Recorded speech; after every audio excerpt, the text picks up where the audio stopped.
Started, please cast your eyes onto the screen. Thank you. Transport is key to inclusive economic and social development. It provides access to employment, education, health facilities, and social interaction, as well as ensures smooth and reliable shipment of food and goods. However, the sector emissions account for around 25% of global CO2 emissions from fossil fuel and has one of the fastest growth rate projections, with much of this attributed to the Asian region. Transport decarbonization requires a fully comprehensive approach, with shift to more efficient, low-carbon forms of transport and climate-resilient transport infrastructure. How do we move further and faster to mainstream decarbonized and climate-resilient transport and infrastructure to cope with the challenges in the region?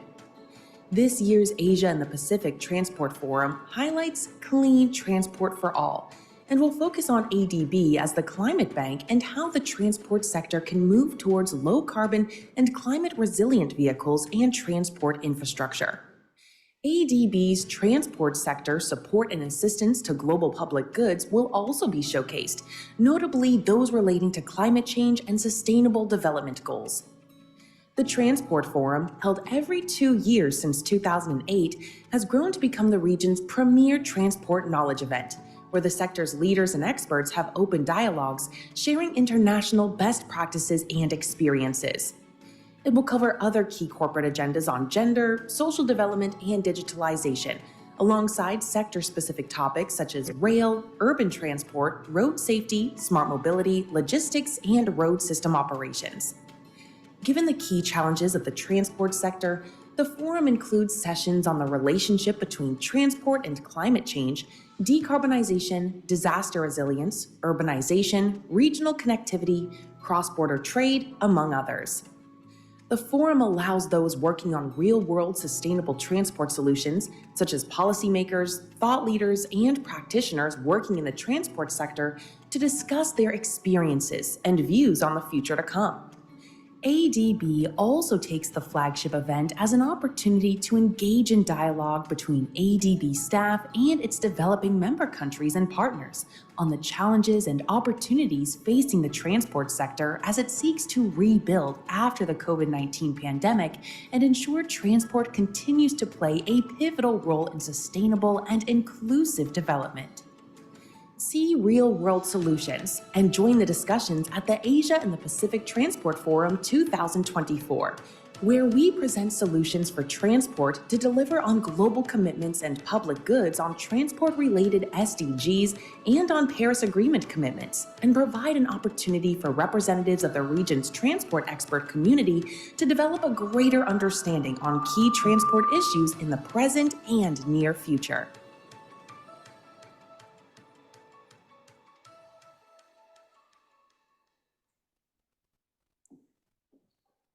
Welcome, ladies and gentlemen, to the Asia and the Pacific Transport Forum. My name is Sharanjit, Leyl, and it truly is an honor and a privilege for me to be your host for the plenary sessions over the next 2 days. Now, as you saw in that video, the Transport Forum aims to come up with solutions for clean and sustainable transport for all. Now, we know that transport is a crucial pathway that delivers so much, but it also accounts for some 25% of global CO2 emissions from fossil fuel. So we have an insightful number of days ahead, which will focus on a number of key issues, including how to enable the transport sector to get to net zero. And where better than right here to have a transport forum? This is, after all, the ADB, the climate bank, pushing the transport sector towards low-carbon, climate-resilient vehicles as well as infrastructure. And to tell you more and to welcome you to the Transport Forum this year, please give a big round of applause to the Managing Director of the ADB, my good friend Woochong.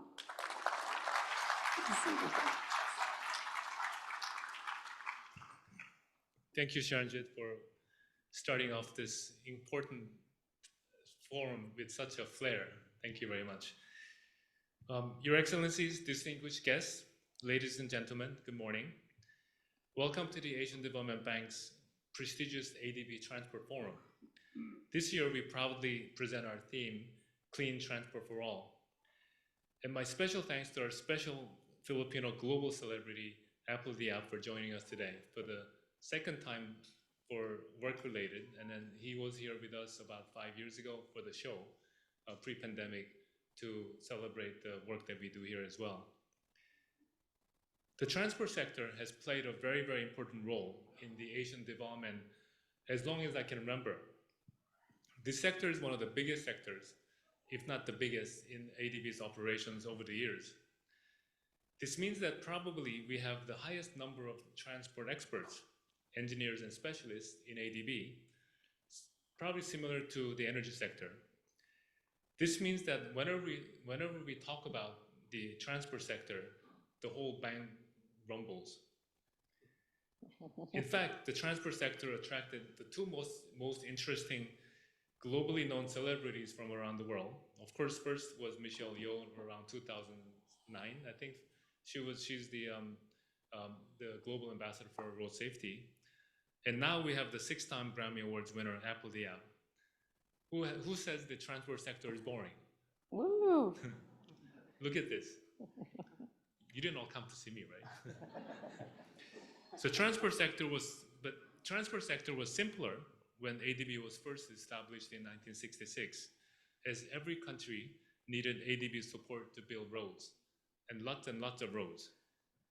Roads are good. The word bitumen was in everyone's vocabulary list. But as the Asian region grew and prospered, the transport issues got much more complex, and it's no longer just about building roads, and other issues became much more prominent. For example, traffic congestion, local pollution, road safety, asset management, and of course, climate change, both mitigation and adaptation, and many more. So our focus now is not just about building roads so that we can move cars and vehicles. It is also not just about moving goods and people, but now it's about shaping sustainable future for our developing member countries in our region. As the foremost climate-focused development bank in the Asia and the Pacific region, our discussions will pivot around transformative strategies for decarbonizing the transport sector. We will also delve into enhancing climate resilience of our transport infrastructure, aligning our goals with global initiatives such as the Paris Agreement and the Sustainable Development Goals, the SDGs. Since its inception in 2008, the ADB has proudly hosted the Transport Forum every 2 years, establishing a critical dialogue platform for the preeminent transport experts and stakeholders across the region. We began with a modest gathering of a few dozen experts, but it has now flourished into region's premier event, renowned for its rich exchange of global best practices and innovative experiences in the transport sector. The 2024 forum sharply focuses on ADB's instrumental role in leveraging transport as a dynamic catalyst for sustainable development, addressing climate change, and advancing the Sustainable Development Goals. This year, we expand our discussions to include our corporate agendas such as gender equality, social development, and digitalization. Concurrently, we will engage in detailed discussions on critical transport subsectors, including rail, urban mobility, smart transportation solutions, and road systems operations, underscoring a commitment to transforming the transport landscape. The transport sector is a complex web that requires seamless collaboration across different levels of government, various departments, and crucially between public and private sector entities. Every decision we make, from selecting modes of transportation to shaping societal behaviors, plays a pivotal role in determining the sector's structural integrity and overall effectiveness. These choices not only reflect our commitment to sustainability, but also our dedication to evolving transport landscape into a more efficient and environmentally responsible network. Now the electric vehicles. Transitioning to electric vehicles represents a significant step forward, Yet this alone is insufficient to tackle the broader issues of accessibility, congestion, and safety. Every morning I go for a run for about 45 minutes, and I usually wear my earpod. And EVs are a hazard because you can't hear them coming. I heard that some of the electric vehicles actually makes an artificial sound of engine so that you don't hit people. So these are some of the practical challenges that we have to cope with in terms of electric vehicle deployment across. Our approach must be holistic, incorporating a range of innovative solutions to ensure that our transport systems are not only environmentally sustainable, but also universally accessible and safe. Unfortunately, the impact of climate change is already profoundly felt, particularly over our region, where we experience a disproportionate share of global infrastructure damage due to natural disasters. This stark reality highlights the urgent need for robust, resilient transport systems that are equipped to withstand future challenges. With natural disasters inflicting over $30 billion in annual losses in region, it is imperative that we pursue and implement strategies for developing more climate-resilient transport systems, safeguarding our communities and economies against the increasing frequency and severity of these events. This week, we will critically assess the current state of transport in Asia and the Pacific region through a series of comparisons with global benchmarks. While Asia is rapidly expanding its road and rail networks, our per capita infrastructure still trails behind that of Europe and North America. Notably, however, Asia is a global leader in developing a high-speed rail and metro systems. We also expect significant growth in freight transport. However, the overall movement within the region still falls short compared to Europe. Accessibility. Despite notable infrastructure improvements, over 1.7 billion people in Asia still face significant challenges in accessing reliable transport, directly impacting our ability to meet our key sustainable development goals. Road safety. The current statistics are alarming, with high rates of road fatalities and injuries highlighting an urgent need for enhanced road safety protocols. Basically, someone dies on Asian roads every 30 seconds. Finally, air pollution and climate change. Our policy interventions have successfully reduced road transportation emissions, improving our outlook on transport-related CO2 emissions since the adoption of the Paris Agreement. Nonetheless, substantial challenges still persist, necessitating continued effort and innovation. The ADB's Green Roads Toolkit, set to launch at this forum, is a comprehensive guide capturing best practices for designing road projects that align with Paris Agreement and Sustainable Development Goals. This forum also serves as a crucial call to action for escalated investments in and adoption of the innovative funding strategies. To bridge the expanding gap in transport infrastructure investments, we are poised to leverage private sector funds and institutional investors more effectively. Our goal is to cultivate a landscape of sustainable transport that delivers extensive societal benefits, aligning with global sustainability targets. As we move forward, the Asian Development Bank steadfastly upholds our commitment to align our initiatives with the Paris Agreement, with the transport sector taking a central role in achieving our ambitious climate finance goals. Our mission is crystal clear: to forge transport solutions that not only lift communities out of poverty, but also catalyze sustainable economic growth across the region. I urge each one of you to actively participate, exchange knowledge, gain insights from one another throughout this week's sessions. By collaborating, we are poised to craft the transport future for Asia and the Pacific region that is only sustainable and accessible, but also resilient in face of evolving global challenges. I just want to make a note of Charles Melrose. I just noticed he's sitting here today. When I joined the infrastructure sector about 20 years ago, he's the man who led our very, very first steps in terms of promoting low carbon transport. Welcome back. So thank you very much and have a great session today and the rest of the week. Wonderful. Thank you, Woochong. Truly the great star of the ADB. Now, next, we don't often have a star of this kind of profile at the ADB, but actually Woochong reminded us 5 years ago he was here, and he's back here today for an exclusive chat right here on stage. We have with us today Filipino-American rapper, breakdancer, record producer, philanthropist, add electric vehicle entrepreneur onto that list, one of the original members of the Black Eyed Peas, Apple D. App. A big round of applause. Fantastic. Please have your seat. Wow. I was expecting screaming in the audience. This is a very understated audience today.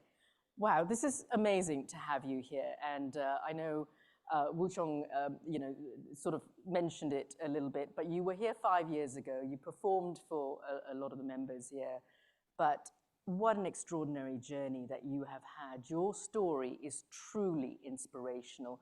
Can you tell us a little bit more about what took you to mega stardom with the Black Eyed Peas, starting from a tiny village here in the Philippines in Papangas? Yes, hello? Can you hear him?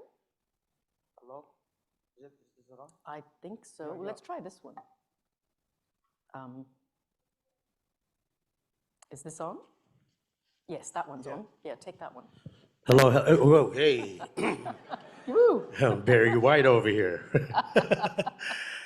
Yeah, so, I was born in Sapang Bato, Angeles City. I was created inside Clark, but born outside of Clark. Yeah, okay. And my mom discovered a foundation where they support abandoned American kids. And they get sponsors from the US. You know, you've seen those commercials, send 75 cents to a kid. And I was in one of those programs, and you get the sponsors from the US, and you have to show proof of the allowance and they give you a little help with schooling and school supplies, and you get to write a thank you letter. And I would, thank my dad and also apologize at the same time because I was born with a rare condition called nystagmus, which is the involuntary movement of your eyeballs. And, I used to apologize to my dad. Mr. Hudgens, I'm sorry about my math grade. I know it's very low because I can't see the board. I can't copy or jot down the lecture on the board. And by telling in my story how I'm having difficulties in education, brought me to the U.S. to have my vision checked by the best ophthalmologist in the U.S. And Amazing. that's how I Fantastic. got to the U.S. That is so cool. Now, transportation, though, played a crucial part of your life when you were a kid, when you were trying to get that education in your small village just outside Clark. Tell us a little bit about how transport really provided access. You took a jeepney for an hour to get to school. What was that like? Well, as a kid, I had to walk across a river. Wow. And then ride a tricycle, and then a jeepney, and then transfer to Philippine Rabbit, and then a 2-hour or 3-hour commute to Manila. Wow. And to have my vision checked here in Manila, and coming to Manila was a journey. It was a journey. It was very expensive back then, and it'd take us the whole day and night to commute to have my vision checked. And my mom had to shut down the sari sari store, which is a convenience store that we had, and then traveled to Manila. Um, I'd imagine if we had a better transportation system, I would have, I would have been able to go to the specialist to have my vision checked and maybe save my vision. But you know, Now, you still have your home in that village, though. It's much bigger now. yeah. So what's the transportation like to get from your home to Manila today compared to when you were a kid? Well, there's a lot more vehicles, but it's pretty much the same. Okay. Yeah. The same travel. Yeah. And but I'm one of the lucky ones that given the opportunity and got to the U.S. and become a black IP, but Amazing. and you know, come to realize it was too late to have my vision corrected. Yeah, yeah. You have now started the Apple D App Foundation, and it really is meant to help kids who were like yourself, who were incredibly poor, living in the small villages. You have done so much to help these children throughout the Philippines, not just the village that you're from.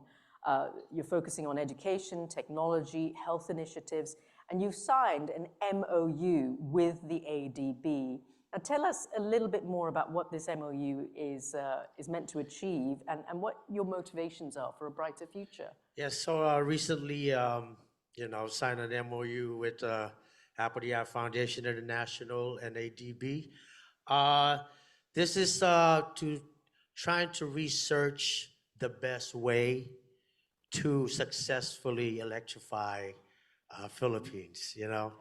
More than one nation. Philippines is made up of more than 7,000 islands, and each region is going to have its unique challenges. So every place is going to be different. So the Center for Excellence um, will be giving resources to uh, to to upskill the workforce. So the workforce in the Philippines will be ready for the electrification, and you know, had the be involved in from the start. Being able to be a part of the electrification and as well as making decision making. Sure. Yeah. And so, that's what the MOU. That's excellent and so amazing to hear that, the real difference that you and your foundation are making. Tell us a little bit more about the education and the training side of it, because ultimately, to see clean transport, there's a whole host of new skills that are required. You were telling me earlier about how you reconstructed cars, and this is a skill that you're trying to pass on to the kids as well. Tell us a little bit more about how education and that training is so crucial. Yeah, I believe that education and training is a crucial part in uplifting people, and as well as being a part of this new industry. This new electrification. So I'm gonna need the kids to really advance in automation. So, because I'm hoping that one day I'll just be able to jump in a car and be able to drive and pick up my friends and let's go pasyal tayo, di ba? And yeah, so that's what we're hoping to save some of the jeepneys in Philippines and retrofitting. Turning Electric jeepneys. electric Wow. jeepneys to water vehicles to protect the water and the sea in the Philippines and the oceans. And yeah, so that's we're gonna need to upskill Yeah. and get the people ready for this new industry and electrification. Yeah. And so a lot of what you do is about paying it forward. So what made you want to pay it forward with this idea that you could electrify the Philippines, as you say, with these incredible vehicles?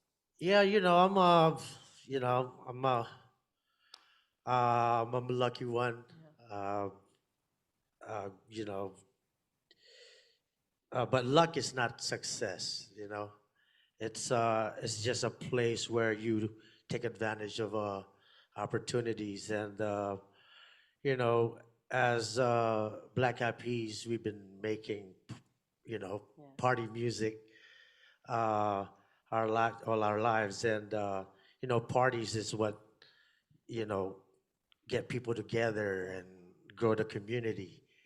And in my line of profession back then, in hip hop music, there's a lot of separation and in different cliques, but we always try to make sure that we involve everyone, and we call that bayanihan. Yeah, how wonderful. So give us a sense of the kind of advice you would give a kid today who was very much in your position.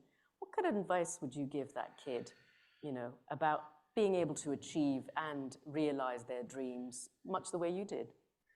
Um, yeah,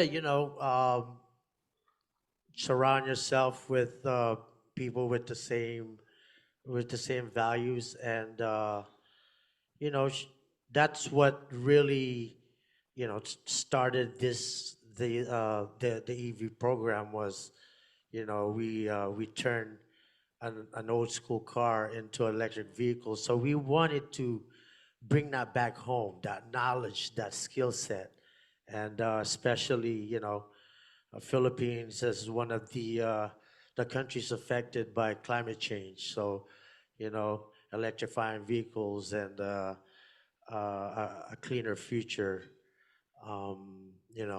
We would like to involve everyone. Yeah, yeah. And what kind of message would you like to share with the audience today to ensure that no one is left behind? Yeah. So, let me just, make sure I get to Yeah, the someone proper sent you a message message. here. Well, there's connectivity of all sorts. We're talking transportation today, but there's obviously. Yeah, it's as you know, it's something the Black Appies we've been doing all our lives was you know, uh, trying to make sure to grow the community and getting everyone involved. And we need to prepare, uh, especially as a country, to upskill and learn about electrification and its new industry. Yeah. And I got a feeling that there's a lot of people in the audience who are just dying to know, what is your next move when it comes to transportation in this sector? Where do you want to go next? The next is right now is trying to research and the best way to successfully deploy this education program. When we started the Appleya Foundation in building schools, we got experts to help us out. Yeah. So we're gonna need a lot of help, and us coming together just to see this fruition. And yeah, first and foremost, right now we gotta really research and look for the proper place to apply the EV programs. Yeah. And when you say experts, are you seeing some of them in the audience here at the ADB? Are you looking to the ADB for advice and expertise as well? You have done with your Yeah, MOU. definitely. I'm looking uh, for help from all the experts in the house and ADB, and they're into the EV program, EV education.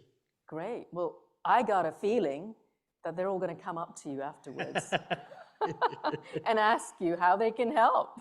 Yeah. Amazing. Please, Wow. please welcome, and we need help into making this happen. Wow, amazing. Well, we've got a couple more minutes, but I would love, I know everyone's dying to get a photograph with you, but to prevent you from being inundated with a multiple number of selfies from all the wonderful people here, let's all get a Wi-Fi with all of you. So we're going to do a Wi-Fi in 3 ways. This is a very large room, maybe 4 ways. I'm going to take one in the center here, and I'm going to take one over there, and I'm going to take one this way so that everyone can have that picture with Apple the app. Amazing, right? Let's do it. So I have my phone, which is not great, but I also have a wonderful photographer here who's going to come and help us. So let's get the audience in the back. Let's do the one in the center. Come on, you're the part of the central part of it. Center. Yeah, you're the center. Right. There we go. Okay, I'm going to try to get everybody in the back. There we go. Okay, excellent. And there's the camera right there. Let's do another one. Let's try to get everybody in. Smile, everyone in the middle. Great. All right, let's do one on that end. This is so we can get everybody in. Okay, let's do this side. Okay. Everyone on this side of the room, smile. Oh, good, folks are waving. That's nice. Let's do that side. Great. Okay, everybody on this side of the room, smile.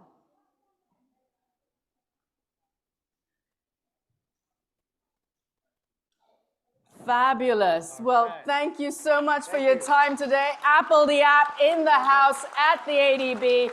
How fantastic were you? It's been so delightful to speak to you. Thank you, sir. Great. Wow. So we are going to continue on with the Transport Forum because we've got so much ahead of us.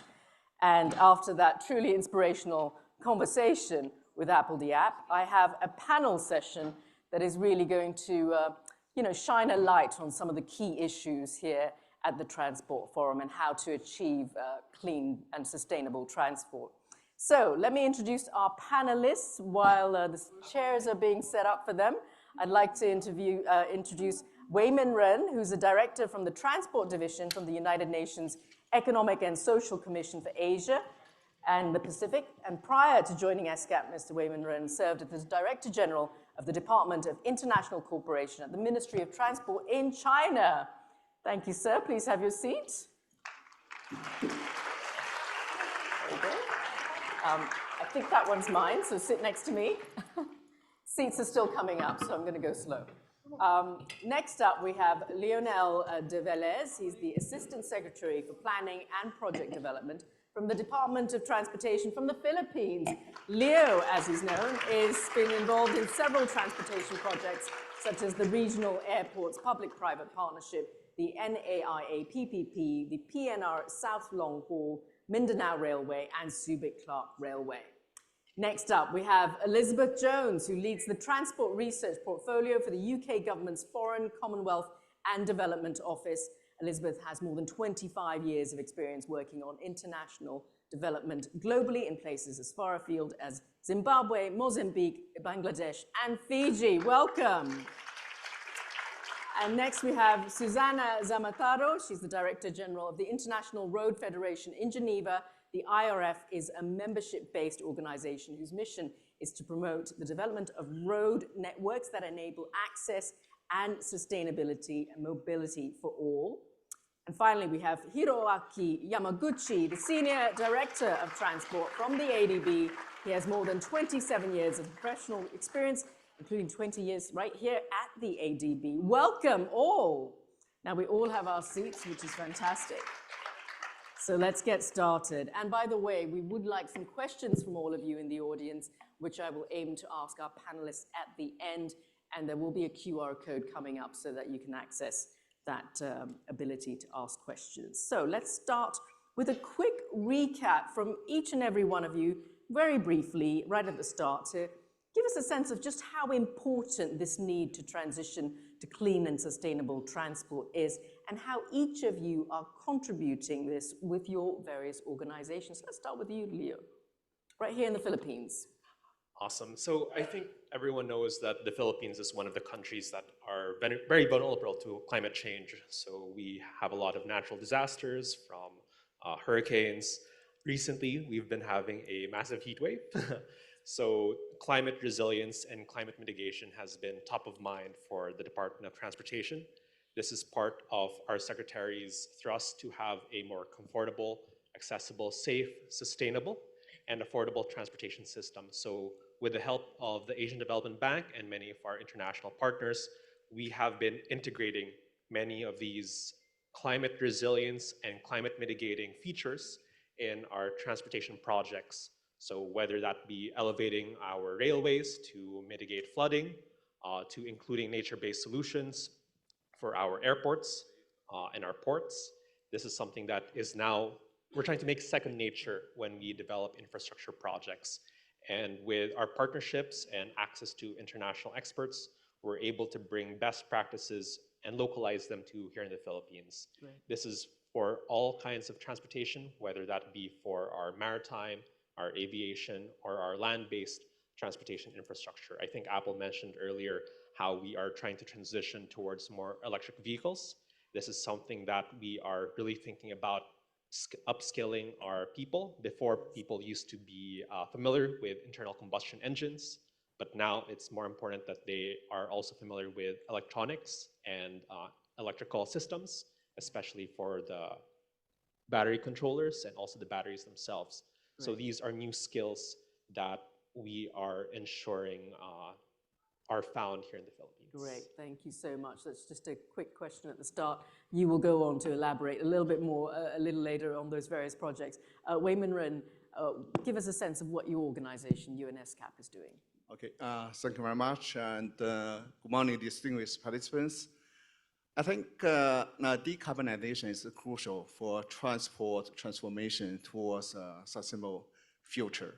So this is also one of the priority work of UNESCAP within the transport program.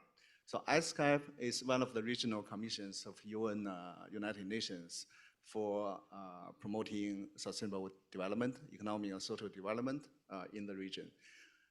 And perhaps it's also the largest regional commission in terms of population as well as land coverage. 40% of the land and 60% of the world total population. It's also the home of 62 members and associate members. Transport has been one of the priority work programs of UNESCAP since its establishment 7 decades ago. So you may have heard Asia Highway Network, Trans-Asia Railway Network. They are a very typical achievement of UNESCAP in transport sector. So currently, within the transport program, the transport ministers already identified 7 thematic areas: land transport connectivity, sustainable maritime transport connectivity, low carbon transport, digitalization of transport, urban transport, inclusive transport, as well as road safety. So I will elaborate more if time allows later. Thank you. Wonderful, thank you, Weimin. Elizabeth, tell us what your organization's doing very quickly to contribute to this.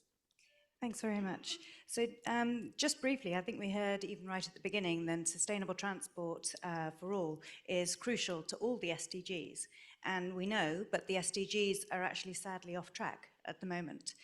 Just last week, our UK Foreign Secretary, David Cameron, who was part of the SDG committee, which developed the SDGs, recommitted the UK to doing more to try to get the SDGs back on track.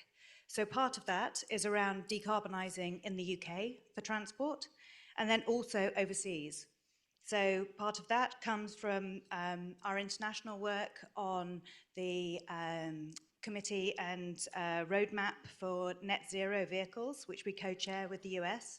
Also our work on implementation through our core funding to multilaterals such as the ADB, but also through our own DFI, the British International Investment Bank, and then through research and evidence. But I think it's important to just mention that the decarbonisation is really crucial, but also the adaptation for the climate crisis, which I think sometimes actually gets a much lower profile, but is equally important. Thanks. Thank you for that, Susanna. Give us a sense of what the IRF is doing in this regard. Thank you so much. I think we heard from the brilliant speakers that just opened this session how crucial it is to bring people back at the center. And that's what we need to learn right now in our sector and in many other sectors if we have to deliver on the SDGs, as Liz was saying. Our organization, the International Road Federation, tries to bridge that gap that often exists between policy and practice. We try to make sure with our work that whatever is decided in big rooms like this one translates in something that an engineer in the ground can truly apply and follow. And how do we do that? We work in building that education capacity that is so fundamental for all of us to be able to deliver. We bring people together, like you're doing with this forum today, in many different ways, through technical committees, through events around the world. And we try to make sure that we collect and harvest the knowledge that does exist and share it back, put it out there and make sure that it's used and reaches actually the people. Our federation at the core is infrastructure. Our DNA is infrastructure. Our organization was born 75 years ago for obvious reasons, and that was after the war. Reconstruction, something that unfortunately becomes, again, actual these days. Today, we really encompass a membership that goes from ministries, from the federal level down to the municipality, private sector, civil society, and academia, just to make sure that we really build those, what my president calls the partnerships to deliver. And that's what Allan was saying before. The education, the knowledge, but also coming together to deliver is fundamental if we have to really succeed in this transition. Thank you. Yes, an important message indeed. And Yamaguchi-san, obviously, I started off the session saying the ADB is the climate bank, so tell us more. Okay. Basically, ADB works for the need of clients for the development on their own. But at the same time, we always to follow the global agenda or objectives. So now, as it shows, actually climate change impacts or road safety, all those kind of issues are really important. And then the overall how ADB works in the past recent, for example, in 10 years back, we see it. 2010, our transport portfolio is occupied by the road subsector, about 90% or 80–90%. But now our portfolio of the transport sector, railway, and then the urban transport all occupies about 40%. So over the 15 years, it's already shifting to more on those climate consideration. Because our operation, we try to make a principle of this avoid, shift, improve approach, always avoid the need of travel and the shift to the more energy efficient transport modes and then improve overall systems. So those way we achieve those less than, about 50% of roads is now there. It's actually diversify our portfolio. From that sense, actually very good, but at the same time to contribute to those less or more energy efficient transport modes on that. And then the that one actually initiated by our so-called transport sector, transport operations initiatives. Transport sector initiatives, whatever, I forgot. But that one actually 2010 we published. That time, honestly, quite controversial. Jamie is also leading, and we are more on the bit concerns about the aspiratory targets. because at that time 90% road sector, the aspiratory target was set as a 40%. But now looking at this stage, actually we are coming to that direction. So sometimes those are a bit, it seems unrealistic, but somehow it's coming to that somehow after 15 years. So it's great we are coming here. So overall, our operation general direction tendency now shifting that way overall. Thank you. Fantastic. Well, that is great to hear. Now, let's go into the thrust of the conversation now that we've had a quick introduction of what each of your organizations do. Let's go back to the Philippines, right here in Manila. Obviously, it's a country that's taking a major infrastructure investment program, the Build Better More program. What is the impetus of such an ambitious push? There's really a lot. So one of the challenges in the Philippines is that it's 110 million, 120 million population. And I think around 30 million are in what we call the greater capital area. But that means there's 70 million, 80 million people all around the country. Just yesterday I was in Cebu. We're really trying to have more equitable economic development, and with that needs equitable investment in transportation and sustainable transportation, because one of the things I like to discuss with local leaders, local chief executives, is that we've learned so much or made so many mistakes here in Manila when it comes to our transportation system, how it's grown over time. And we want to make sure that when we are developing transportation infrastructure in other places throughout the country, we're doing it better. So that's where the better and more is coming from. That's good to know. And we'll hear a little bit more about the impetus and the various other things that you're doing. Let's move on to UNESCAP now with Weimin. It's got incredible convening power for governments across Asia, as you mentioned, as well as the Pacific. So what is your view in terms of the most important aspects of bringing governments together, especially when it relates to decarbonization of the transport sector? Well, I think indeed intergovernmental convening plays a vital role in addressing global and regional challenges. So I think when it comes to decarbonization of transport, I think the most important aspect of intergovernmental convening or bring the government together is to build consensus among the governments themselves on vision and actions of transport sector to address climate change. I think this could also bring certainties and confidence to other stakeholders.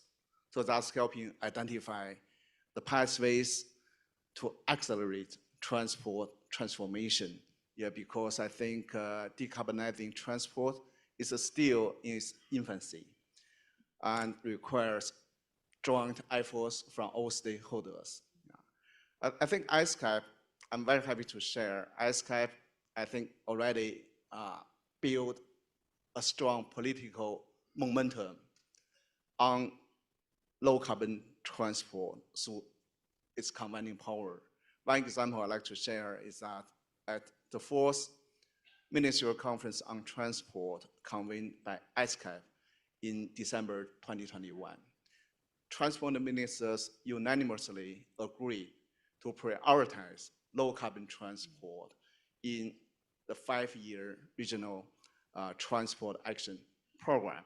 So as a result, just 2 years, a number of very amazing initiatives has been implemented, including the Asia Pacific initiative on electric mobility.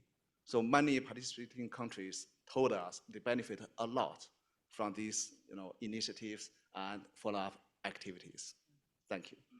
Well, that's really good to know. You need that political motivation, as you mentioned, and it's great that governments are very much on the same, they're all very much on the same pathway when it comes to that.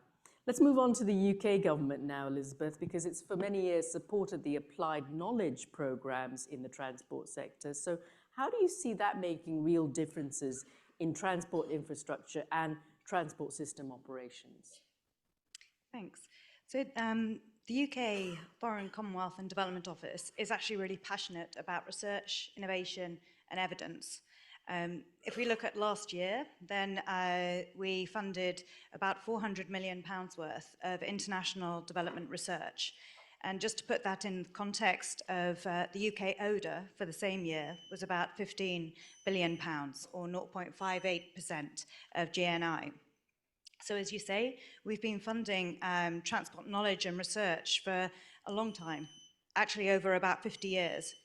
And some of this, I think, is absolutely crucial and really important, but not necessarily as headline grabbing, as opening infrastructure or new transport services.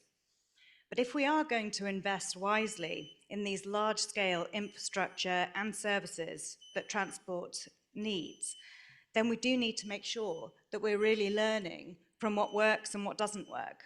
And at times, I feel that we're all just too busy with our day-to-day work to actually make time to sort of carve out that time and to look across the sector, as we are through this conference, but to look across the sector for new innovations, research and learning. So if you give a couple of examples of the UK-funded research, it's been really varied. So it's from policy research to applied engineering research, transforming energy access, climate-compatible growth, both focusing more on energy, but with streams of work on transport. More specifically on transport, it ranges from rural transport to high-volume transport, impact evaluations, and as we were hearing earlier, on global road safety, which is where we first funded the Asia-Pacific Road Safety Observatory. On high-volume transport, just to give a couple of examples, then we're working on a stream of work which is improving access to climate finance for transport, thinking about the existing barriers and why is it that transport does not seem to be accessing the climate finance that maybe it needs to be. Another stream of work links well to what Apple Diap was just saying about investing in the future. And thinking about building the capacity of future generations through ensuring that the research that we're funding is actually getting into university curriculum. And we do that work through Engineers Without Borders. I think a good example, if we look back about 7 years, then the World Bank at that point in 2017 was already doing some large-scale impact evaluations. However, the majority of these were on the social sector as opposed to the transport sector. The majority of the lend in the World Bank, however, was on energy and transport. And so we worked with the World Bank to actually set up an impact evaluation program on transport. And to date, that actually has done impact evaluations on over $5.7 billion worth of investments, transport investments. About 60% of the impact evaluation baselines have had an impact on the project loan and design. So all of that actually really makes a difference. And I'd also just like to highlight data. We heard about it earlier, but actually if you don't have good data, then you can't monitor things. And if you can't monitor things, then how are we really managing anything? So I think it's a really good example of what you can do in a relatively short period of time. In about 4 years, then the ADB has worked on their Asian Transport Outlook, which has achieved transport data now in 51 economies over about 400 transport indicators, which is really impressive. So it gives us sort of hope for actually being able to collect this data really, relatively quickly to enable to manage the transport sector more effectively. Thank you. Thank you for that. It's a really comprehensive overview on trying to gain access to green finance, to gain access and enable the kind of knowledge and training and education required amongst the other things that you said. Now, I just wanted to stop here because there is a very distracting beeping, and I'm not quite sure where it's coming from. It is quite distracting, and I do want to make sure that we all hear what everyone's saying. So whoever's responsible for that beeping, please do ensure that it's kept silent. Now, let's move on to Susanna now, because we know the road subsector is under increasing scrutiny from the climate change perspective. We've all been talking about it. So what do you have to say on the role of road-based transport and decarbonization of the sector? Thank you very much. And I forgot to say good morning before when I was introducing my organization. Good morning to all of you. I will respond, first of all, with a very clear message. I think it's about time we start changing the narrative around roads and road infrastructure more specifically. You heard the managing director before. He mentioned in his speech 1.7 billion people in Asia are lacking access. Roads actually provide access, and we tend to forget that. So yes, probably it was not a very good thing what we used to do in the past and paving highways everywhere. But going to the other extreme, as it has been the case recently with this shift towards yes, of course, the imperatives of the climate, the Paris Agreement, but shifting to the other opposite where we say suddenly, oh, we can't finance roads anymore, it's a big mistake. It's a big mistake, especially for low and middle income countries who are actually lacking basic infrastructure. And you heard the story of Allan and how much it took him to get to school, to simply get to school. So if you think about it, I mean, it should be obvious, but it's not. Roads, you know, whether it's people or goods, whatever journey that has to do with people or goods, at the end of the day, it always requires some sort of interaction with transport, of course, and roads in particular. So we need to make sure that we decarbonize without compromising the set of services that we deliver as an industry. And a network, the road network, that actually serves any other modes of transport. Think about it. Whether you take a plane or a train or a car or you walk or you cycle, at the end of the day, you will end up on the road.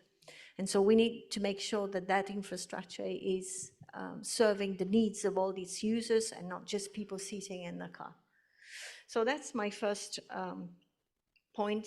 And especially in this region, as the managing director was mentioning, the difficulties also and the impact of climate change are pretty much felt in terms of disasters, of flooding. Remember as well, the roads are those means through which we actually provide relief and recover. So the tension that we feel is how do we bridge that gap and how do you make sure that you balance the increasing mobility needs with the imperatives of the climate agenda? And the answer is, from our perspective, simple. We try to articulate that answer into the road sector manifesto that we presented at the COP27 together with a number of other organizations. And we put forward 3 messages: act with pragmatism, ensure a just transition, and embrace innovation. Pragmatism, it means investing in hard infrastructure where it's needed, reconverting it. We talk about repurposing infrastructure, upgrading and rehabilitating infrastructure, but it means also working on a whole set of soft infrastructure, policy, regulations, standards, fundamental.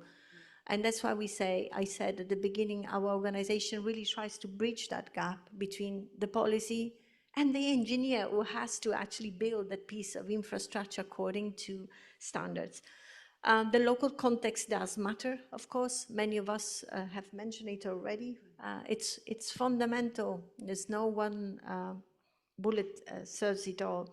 It's really important that we look at the context to where we're operating. And last but not least, because I see the clock ticking, we cannot talk about decarbonization without properly addressing freight and logistics. I think it's a little bit a missing link in all these conversations often. Freight and logistics are fundamental. We have to serve a population that will touch 9.7 billion in 2050.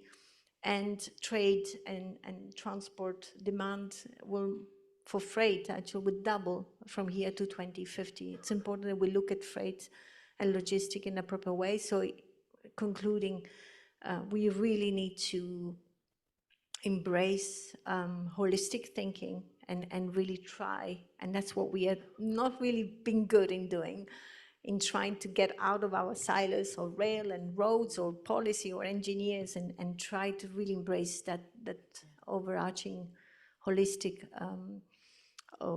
approach. It means from planning down to designing till the operations on the ground. Yeah, absolutely. I think I hear what you're saying.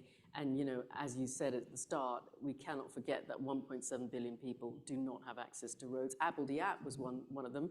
And from what he suggested, the access hasn't really changed from where he's from to Manila. So really a lot more needs to be done. So thank you for that. Now, Yamaguchi-san, we know that the ADB transport sector operations, you mentioned it earlier, it's made considerable shifts in recent years. It started off as, you know, the big portion of funding going towards infrastructure, and particularly road infrastructure.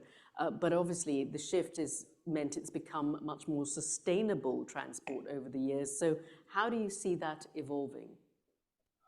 Okay, one thing actually, just to avoid a misunderstanding, we are shifting more on this non-road projects, but it doesn't mean we stop the road projects development. We will continue the road development projects because the people are requiring those access.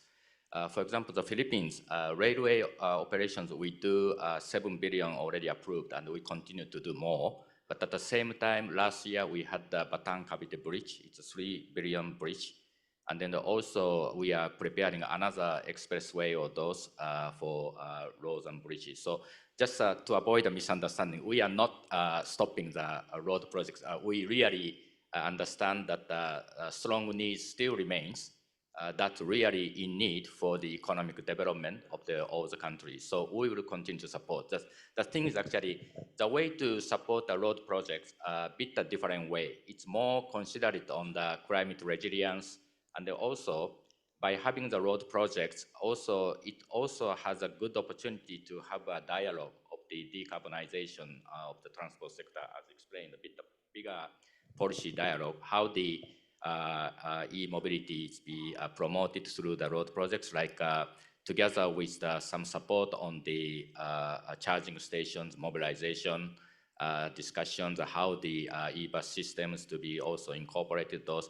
Actually, again, we continue the road projects, maybe need to do more, but the approach to develop the road projects a bit different from the 10 years ago. That's I just like to say. I already explained that detail, so I don't get into more.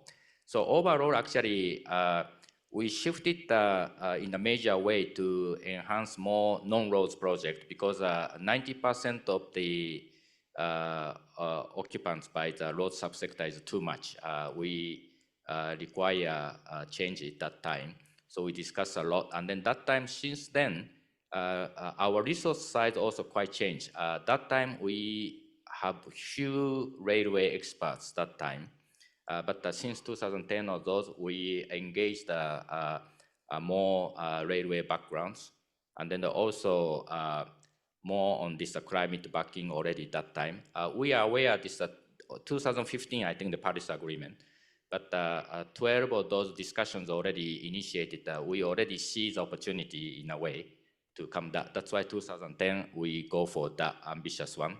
And then that time also, for many years, we haven't had railway projects for 10 years about. So we are tasked, actually I myself was tasked to do railway something. And then 2012, I think those Indian railways or those, that time actually well received by our donors and the board members. We are going ahead, and now the Philippines in a major program.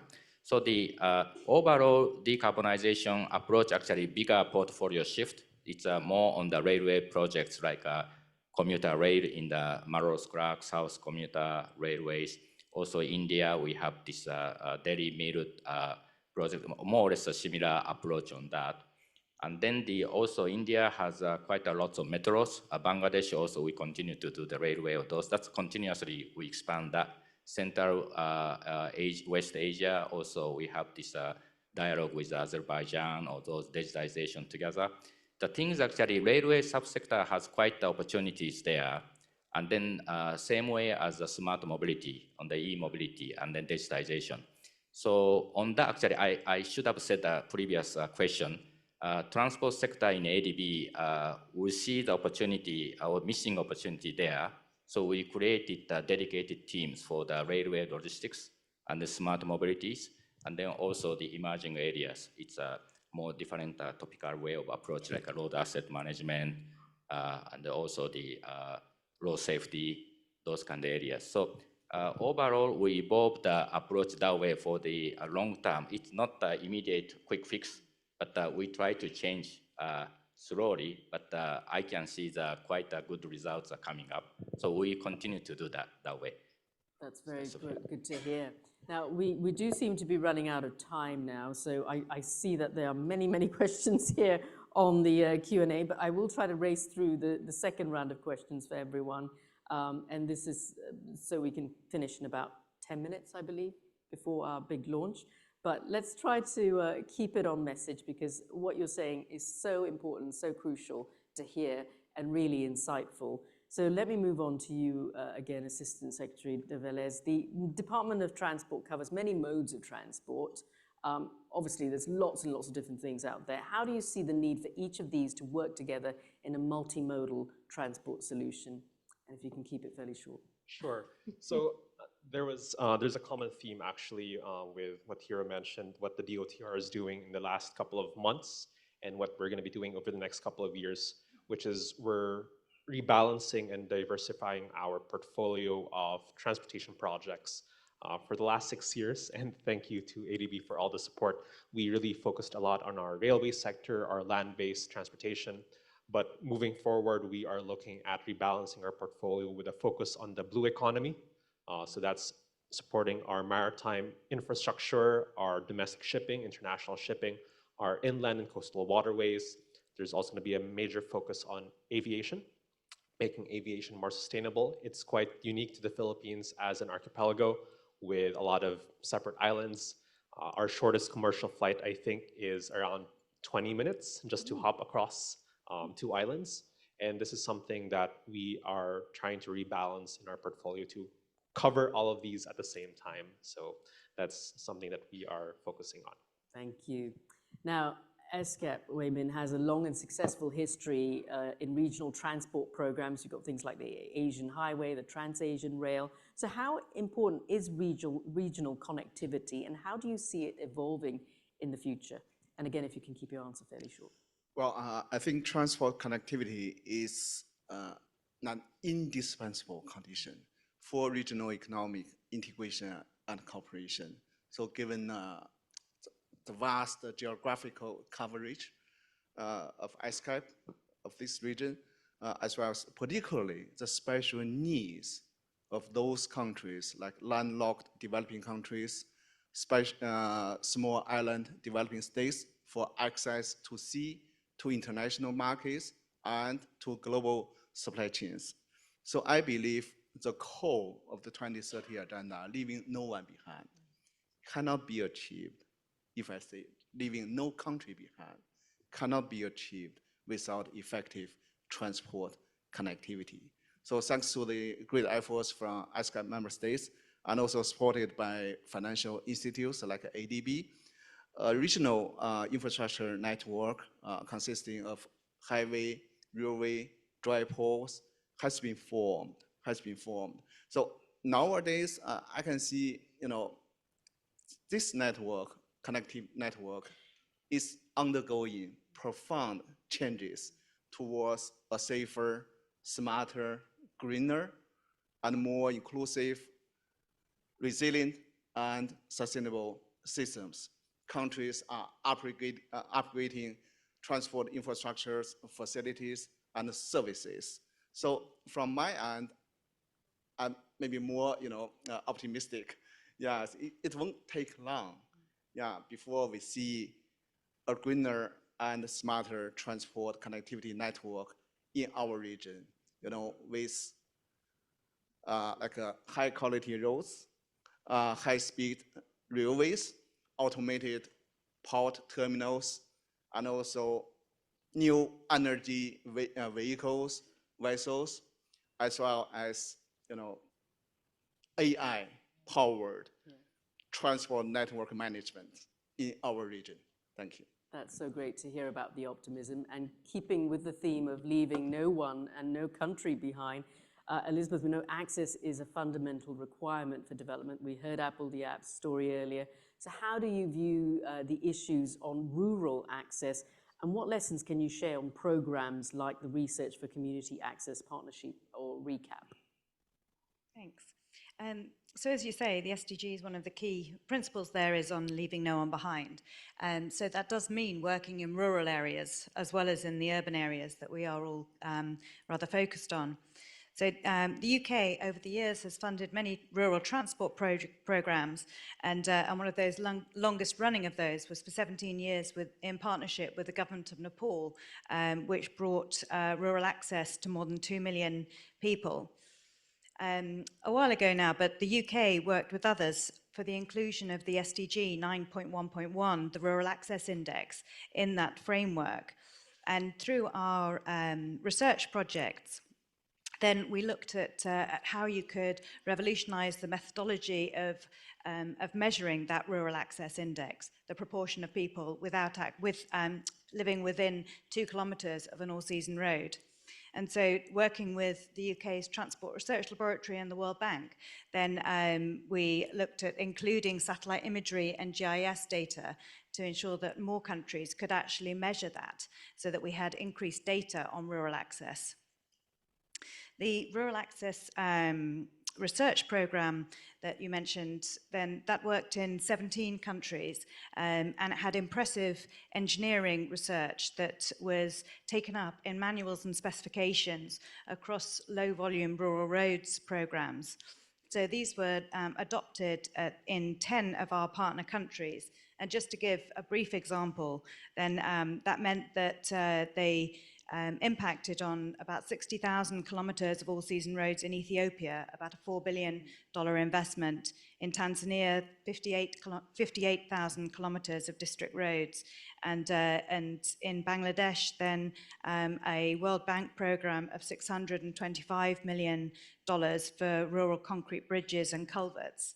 And just to be clear, this rural access research project actually had just a budget of 28 million. So it just shows the impact that research and innovation can have on much larger scale programs. Yeah, that sounds great. Thank you for those great examples. Now, Susanna, let us consider the climate adaptation side of the debate. How do you see client resilience being factored into road asset management programs, especially in developing economies here in Asia?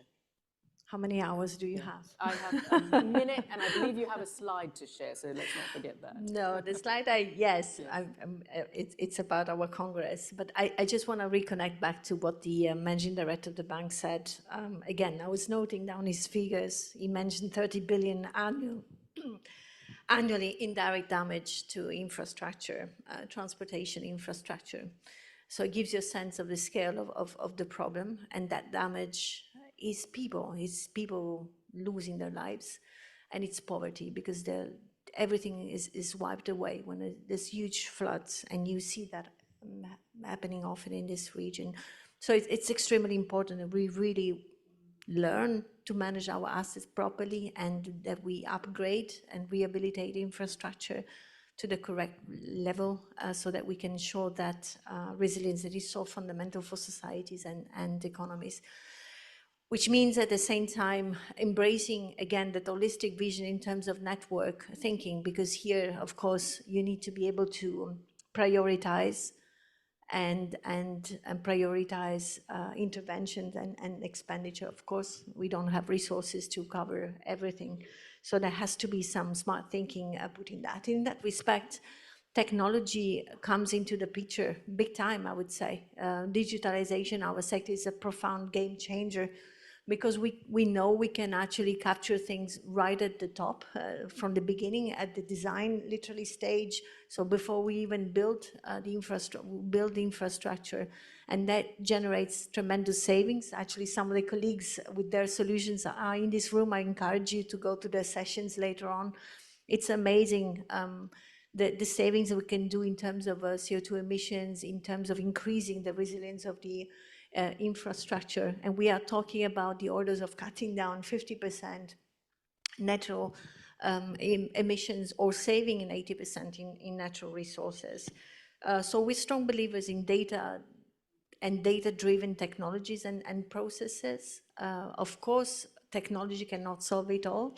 I think my final message to you is make sure you invest in people, and we need to build the institutional capacity to deliver on those things. We need to build the understanding, because I think we're still not there, and we need to make sure we build the skills of the people from the minister, if I may, so the policymakers down to the engineer on the ground who have to deliver on these things.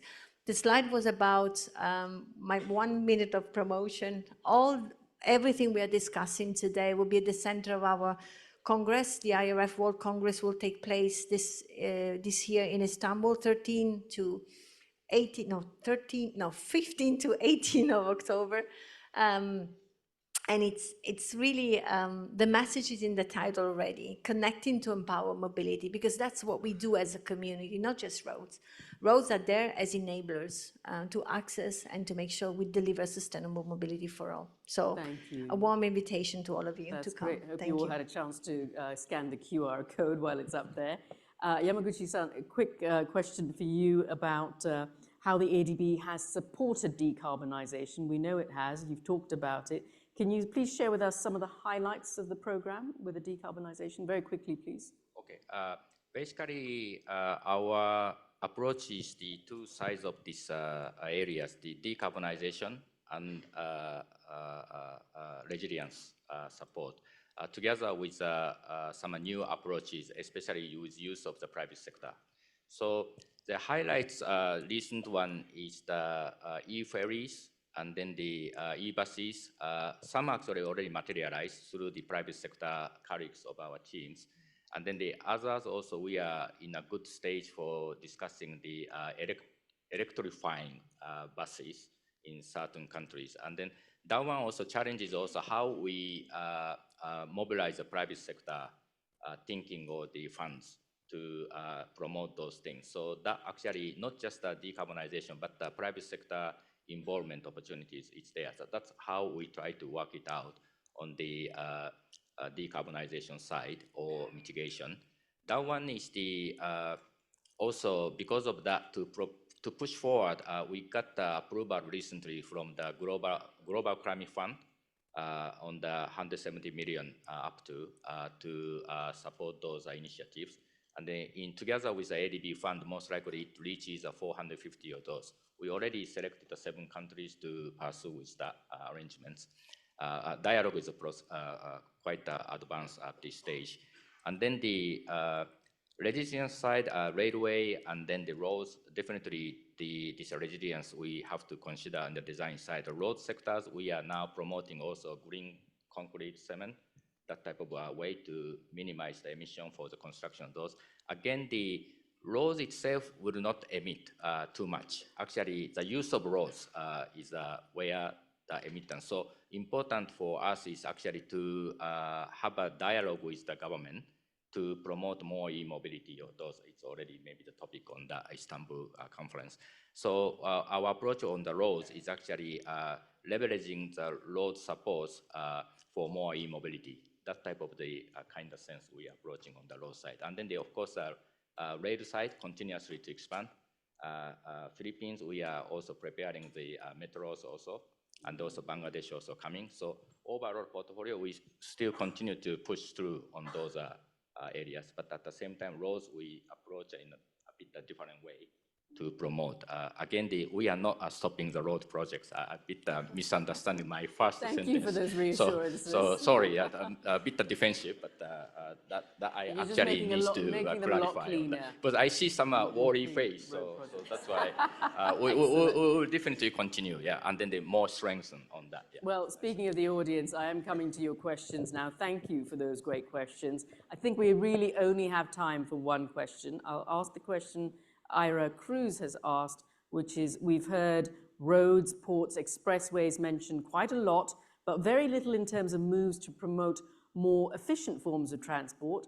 What steps are being taken to make road space more equitable and to promote more efficient and clean modes of transportation, such as cycling and personal mobility devices? I think, I think Susanna, you mentioned a bit of this earlier, But there's a lot more out there, isn't there, that we could try Of to course, and promote. we don't have enough time for Yes. that, But very quickly. you need to remember the word that I say, repurposing roads.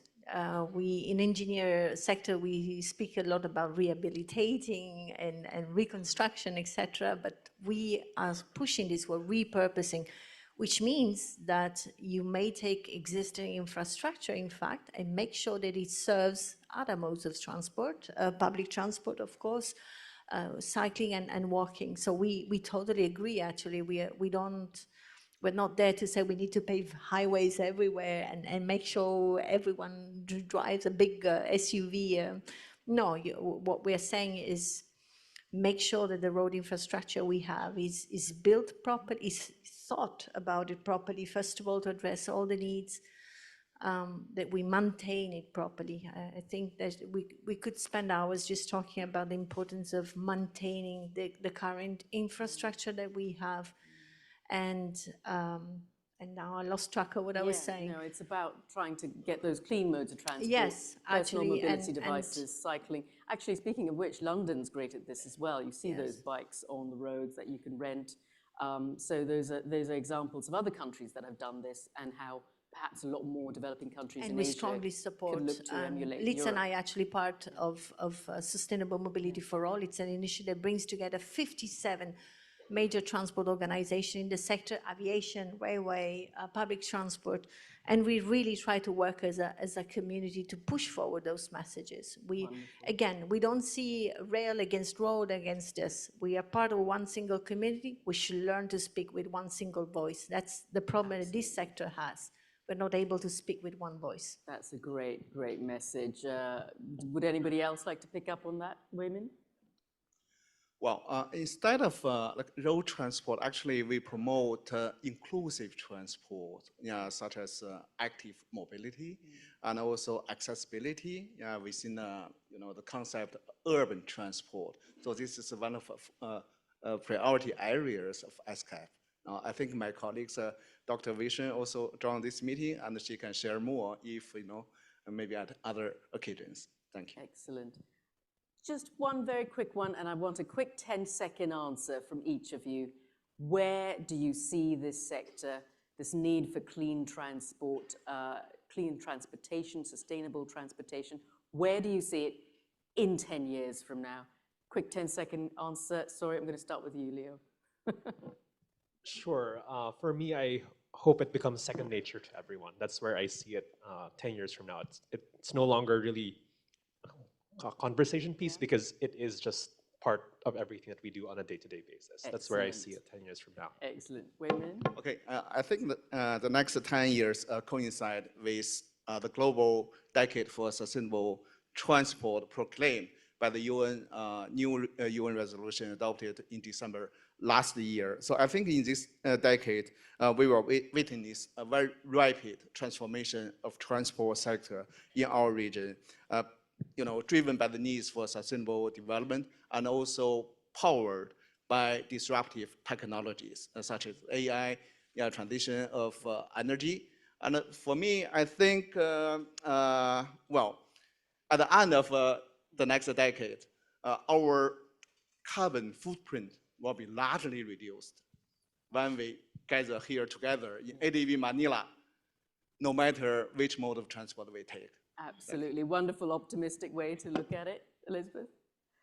Thanks. So I think actually all of us in this room have a choice, really, whether we go towards business as usual and incremental changes, or whether we actually really take forwards much more of a transformation of the sector to a much more dynamic and supportive and kind of learning sector. And as Susanne said, that we all really speak with one voice. So I think it's less about some of those technologies that we're taking forwards, because I think we know quite a lot about those. I think we actually need to, as a sector, start to actually be much more collaborative and learning from each other. Thank you. Absolutely. I second that. Susanna?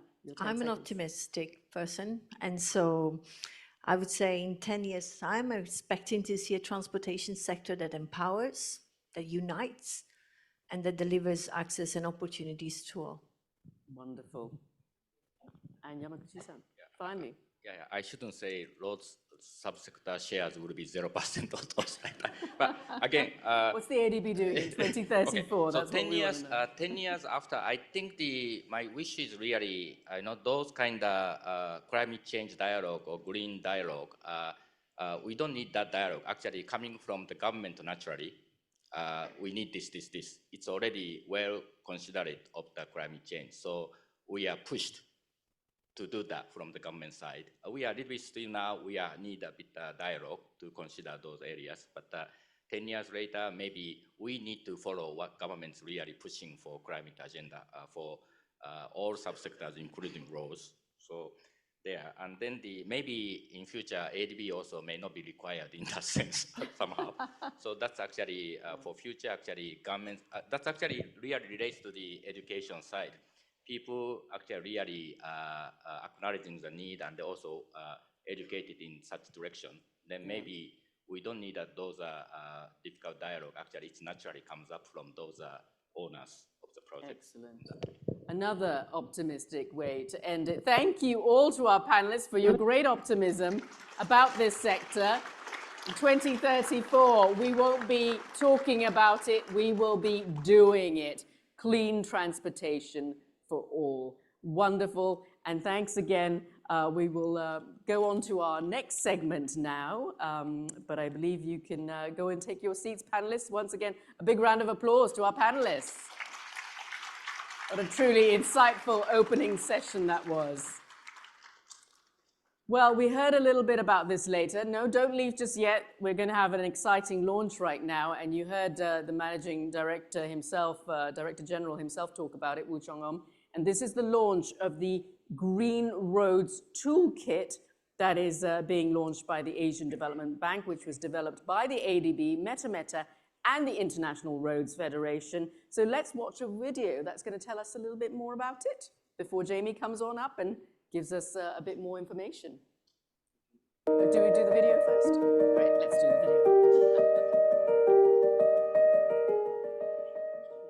In Asia and the Pacific, roads are the lifelines connecting people to opportunity, to each other, and to a brighter future. But as our region grows, so does the need for more sustainable infrastructure. By 2030, an estimated 8 million kilometres of new roads are needed to provide access and enable development. But at what cost? The Asian Development Bank recognises the urgent need to support our developing member countries to address this infrastructure gap responsibly. Roads contribute to 18% of global energy-related carbon dioxide emissions and significantly affect our landscapes, water systems, and biodiversity. It's time for a change. This is why we have developed the ADB Green Roads Toolkit, a resource for guiding the planning and design of roads that not only enable mobility, but also protect our planet. This toolkit is for government officials, project teams and practitioners involved in the planning, design, construction, maintenance and operations of roads. It provides a framework for identifying and integrating environmentally sustainable practices that can be tailored to the context of each project and country. From decarbonisation to fostering inclusive growth, the Green Roads Toolkit encompasses around 150 best practices across 9 critical areas. It will guide project teams in recommending interventions that support the alignment of road investments with the Paris Agreement on climate change and other sustainability agendas. I'm Kirsty Rowan-Marcus, Senior Transport Specialist at ADB, speaking to you from the India Resident Mission. Here in India, we're working very closely with Government of Maharashtra to pilot a number of interventions from ADB's Green Roads Toolkit. This is part of Government of Maharashtra's program to develop its coal road network. But I think one of the really interesting components of the Green Roads Toolkit that we are demonstrating in Maharashtra is using an integrated development approach to mobilise resources and institutions not only for road improvement, but also to ensure that we're developing inclusive infrastructure. One example of this is the integrated service centres under development in Maharashtra, or Jana Savita Kendra, as they're called here. Each Jana Savita Kendra will be unique in its design and tailored to the needs of user groups in the specific areas, based on informant interviews with women and child health ministry officers, local government units, cotton and fruit farmers, for example. And the aim of these integrated service centres is to provide vulnerable groups with access to basic health, sanitation, education and other important services. I wanted to share the words of the project director, and that is that we aim not only to build roads, but to build lives too. So we hope to scale up the Green Roads initiatives even further on future programs in Maharashtra, and to demonstrate the toolkit to other road subsector agencies here in India and also in South Asia. So for me, the great value of the Green Roads Toolkit is the conversations that it enables us to have with our clients. For my 49-kilometre road project in South Tajikistan that goes through very flat and very dry terrain, it automatically prompted questions that I otherwise would not have asked. So some examples. Director Arab Zoda, sir, how do we successfully decommission the abandoned petrol stations? What national environment standards govern this exercise, and which specification do we modify to actually complete this task? Director Arab Zoda, the cattle on the road pose a high road safety risk. How are we going to manage this in the absence of fences? And clearly the great value in focusing on fine-tuning works planning and maximising the use of local sources is valuable for all of our projects. So for me, the toolkit is a valuable, structured, disciplined process by which we can have a discussion on improving our project designs, and with its application, I'm sure that we will deliver better quality projects. So thank you to Dr. Frank and the team for helping me on my project, which was a pilot. Thank you. Join us on this journey.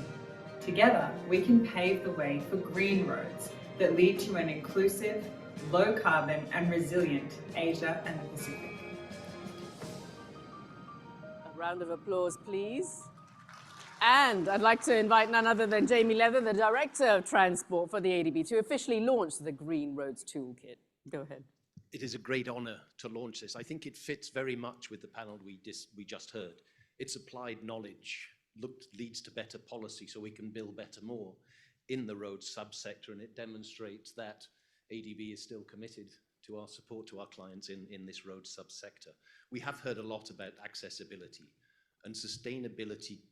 SDG 911 talks about 2 kilometres to an all-season road. In this region, 400 million people do not meet that rural accessibility target. So clearly we need to provide roads, but we need to do better road investments and other transport infrastructure to develop that sustainable development and ensure accessibility for all. But we also know that roads can have significant environmental and social impacts, and those also need to be addressed. The green roads can leverage high demand for roads to deliver inclusive, low carbon, resilient development and environmental considerate development outcomes across Asia and the Pacific. This toolkit will provide engineers, planners, decision makers, and practitioners with the guidance to balance the economic, the social, and environmental objectives and make roads in Asia and the Pacific greener. The toolkit is now available on ADB website. It's designed to be a dynamic resource that will be regularly updated and incorporate the most recent and current good practices to sustainable road development and management. There is a booth outside that will be, please reach it, it's just around the corner here, and they can talk to you in much more detail on the 150 green road practices embedded within this toolkit. So please make the most of this resource, go to the booth, hear more about it, and officially launching this. Hero, can we have a photograph with you on the launch of this Green Road Toolkit? I do understand we're standing between you and coffee, so we'll be finished after this photograph.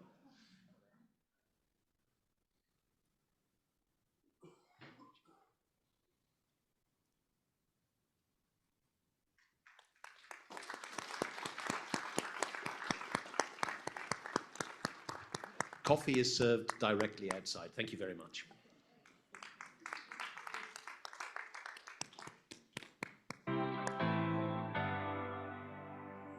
We can start a bit later for the next session. Oh, let's do it. 11:15 because we started late. Yeah. Oh, photo. I forgot. Yes.